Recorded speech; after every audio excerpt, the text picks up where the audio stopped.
Hello everyone, welcome back to my channel. मैं doctor Sanju. आज जानने वाले हैं बेनाइन प्रोस्टेट हाइपरप्लेजिया।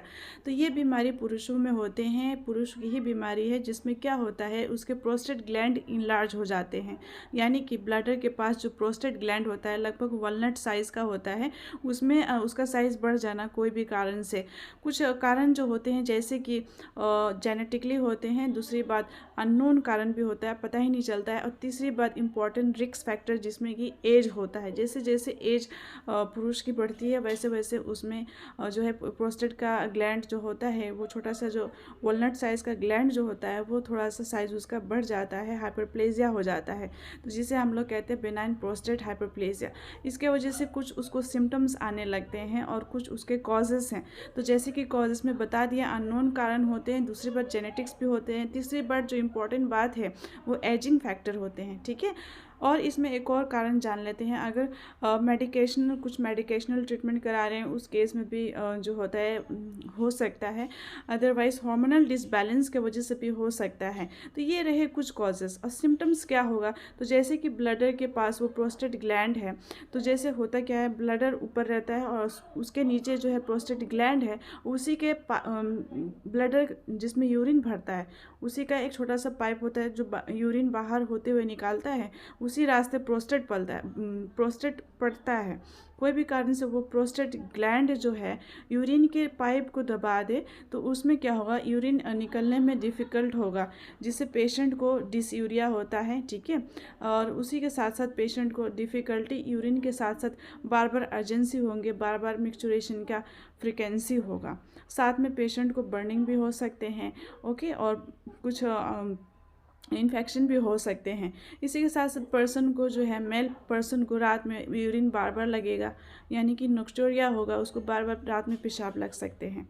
ठीक है, या फिर यूटीआई इन्फेक्शन भी हो सकते हैं मेल में। ठीक है, तो ये सारे कंडीशन, ये सिम्टम्स मेल पुरुष में होने लगते हैं। इसी के साथ ये पेशेंट को बार बार यूरिन रात में लगेंगे। तो ये रहे कुछ उसके सिम्टम्स। उसमें जलन भी हो सकते हैं। इसके कुछ डायग्नोसिस होते हैं, जैसे कि इसके डायग्नोसिस में कहे तो सबसे पहले फिजिकल डायग्नोसिस में जो होते हैं रेक्टम के थ्रू देखा जाता है। ठीक है, कि प्रोस्टेट का साइज़ जो होता है फिजिकली एग्जामिनेशन होते हैं। और साथ में कुछ लैब डायग्नोसिस की बात करें तो लैब डायग्नोसिस में अल्ट्रासोनोग्राफी करा के देखा जाता है। ठीक है, साथ में ये तो बेनाइन प्रोस्टेट हाइपरप्लेसिया है, इसी में अगर लैब डायग्नोसिस में पीएसए का टेस्ट होता है। कभी कभी क्या होता है कि वो जो बेनाइन प्रोस्टेट हाइपरप्लेसिया है, जो प्रोस्टेट ग्लैंड है उसमें क्या होता है कि कैंसरस फॉर्म में भी बन जाता है, मतलब कि वो कैंसर के रूप ले लेता है।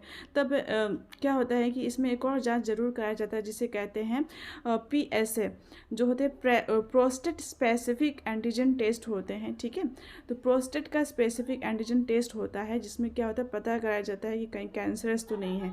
लेकिन नाम से इसे कहें तो बेनाइन प्रोस्टेट हाइपरप्लेसिया, यानी कि अभी उसका जो होता है साइज बढ़ जाता है और ये एक नॉन कैंसरस है, लेकिन हो सकता है कि कैंसरस में बदल जाए, इसलिए पीएसए का जांच जरूर लिखा जाता है। और साथ में कुछ उसके ब्लड टेस्ट कराए जाते हैं। तो इस तरीके से इसका वीडियो जो है मेरे चैनल पे अच्छे तरीके से डिटेल्स में आपको दिख जाएगा। आप चैनल पे जाएंगे तो आपको इस टॉपिक पे अच्छे तरीके से डिस्कशन की गई है। और कुछ इसमें होम्योपैथिक मेडिसिन है।